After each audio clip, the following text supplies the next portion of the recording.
This is massive for the Maple Leafs as a potential trade report has revealed that the Leafs may be targeting two key players in a trade that could happen sooner than we think. We're going to break that down in this episode of Leafs Digest, as well as what a trade package for those players could look like. So stay tuned for what's coming up right now. Let's get right into it. The Leafs, it's early in the season, but there are tons of rumors happening, and we have a bunch of news to get into. So let's start with the first topic of the day, which is a huge move could be incoming much sooner than we thought. Now, if you've been keeping up with the channel, I've had you covered with all the news, all the rumors, all the updates, and this is not stopped at all, as there's another report today and rumor revolving around a big potential trade involving two key players that the Leafs could be targeting. So it starts with this, and if you've stayed tuned for our other videos, you've kind of noticed this as well. This has been a trend. So a report came out that the San Jose Sharks are quickly becoming sellers. The Sharks have started the season with a dismal 0-5-1 record, have only scored 8 goals in 6 games at the time of this article. This is by far the worst offensive output of any team in the league. We all know how bad the Sharks have been this season. It's been one of the wild stories of the league. But Daily Faceoff's Frank Cervalli brought to light that the Sharks forward Kevin Labanc was informed he'd be going on waivers last week just for the team to turn around and say, actually, no, we will dress you instead. Now, the reason this has to do with the Leafs is because the Sharks are becoming sellers, which is very, very important because this report soon followed. So along with LeBlanc, the Sharks are open to listening on just about anyone, including a couple of other guys. Bergerier could also dangle a number of rentals in the trade market, including Mike Hoffman, Anthony Duclair, and recently injured Alexander Barabanov.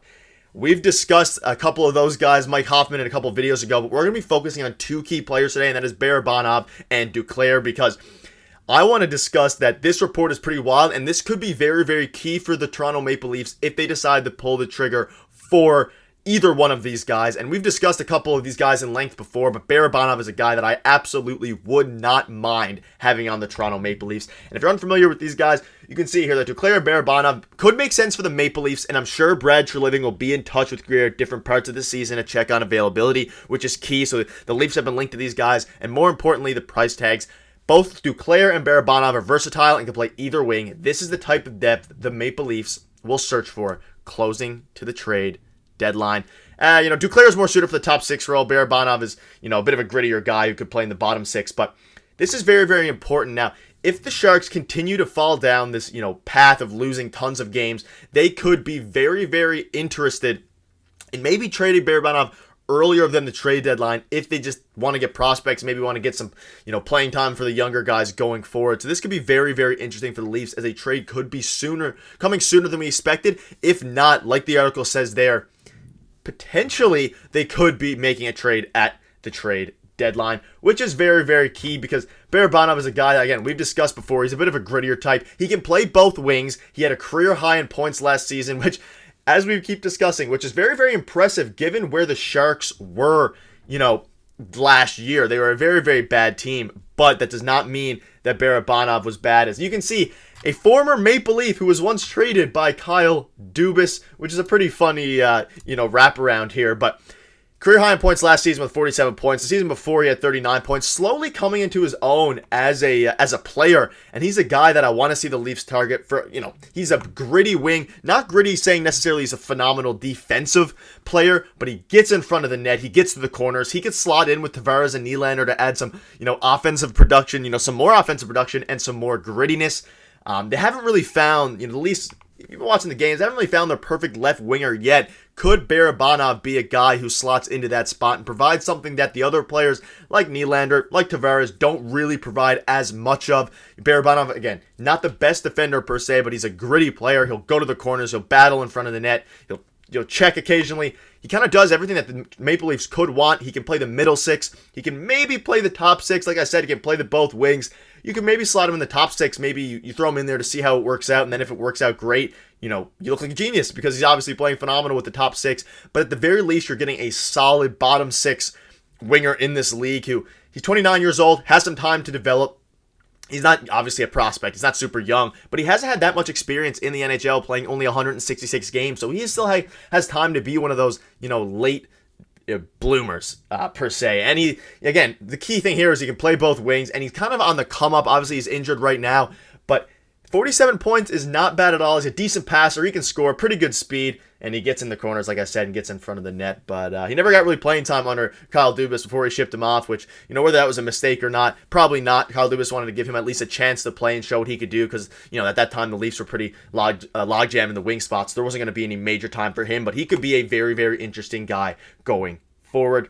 And a very, very exciting potential trade target for the Maple Leafs if they want to shore up their wings. I know we all want defense. I covered a defenseman in yesterday's video, but despite, wanting defense, you can want two things at once. You can want an upgrade at the wing position. You can also want to increase the defense. Now, if we look back to this article, they also mentioned Anthony Duclair. Now, he's a bit more exciting. The price tag will be a bit higher for this guy, but in theory, we at least think, who knows what the Sharks are thinking with their, their assets here. But Duclair is super fast.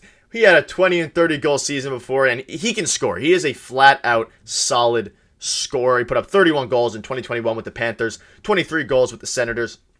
Obviously, he's not going to put up 30 goals every single season, but we've seen he's had the capability to do that before, and he's very, very fast. Injured most of last year, obviously, with the Panthers, as he only played in 20 games and put up 2 goals, 7 assists for 9 points, but he made a deep run with Florida. He can also play both of the wings, which is, versatility. This would increase the team's versatility. It would increase the team's depth, especially if you go out and get Barabanov, who can play the bottom six.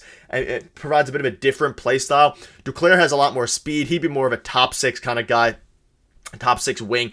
And if the Leafs are, searching for someone to maybe fill into that left wing spot, or just fill into one of the wing spots in general, Duclair could be a guy that they go for. Again, the key issue, I guess not really an issue here, is what the price tags will be and when the Sharks will want to trade him. Because if they're going to wait till the very last minute in the trade deadline to make sure the bids get run up, then maybe the Maple Leafs won't want to, get rid of some of the assets. And we've discussed Nick Robertson as a guy the Leafs could potentially trade. Who knows if he could be involved in a trade with the Sharks. Maybe he'll get more playing time with the Sharks in exchange for a Barabanov or maybe a Duclair and add a couple picks or add a pick here and there, depending on what the, the Sharks want for him.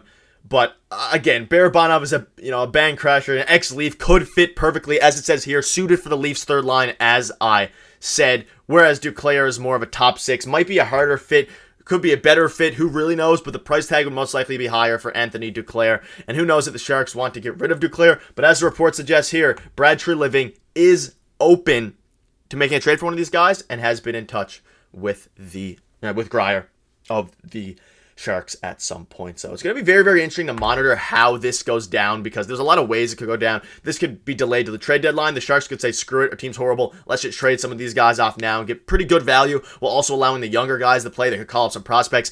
And the Leafs, on the other hand, want to upgrade their depth. They want to win now, as we've seen with a lot of the moves they've made, this offseason. They acquired John Klingberg and all these things. However, who knows? We're going to have to wait to see, but I would not be surprised if some moves happen soon. I mean, we saw yesterday a lot of roster moves went down. So the Leafs are in win now mode. They're really, really going for it. Minton Fraser was the guy who was sent down yesterday. So you can check out the video yesterday if you want to learn about that. But the trade rumors are running rampant, and the Maple Leafs need to make a move at some point, especially shoring up the defense. But until that becomes more clear about what direction they're going to go, hopefully we can keep winning some hockey games. Hopefully the Leafs win tonight against Nashville. We'll see you guys either in a post-game reaction tonight or video tomorrow. Cheers.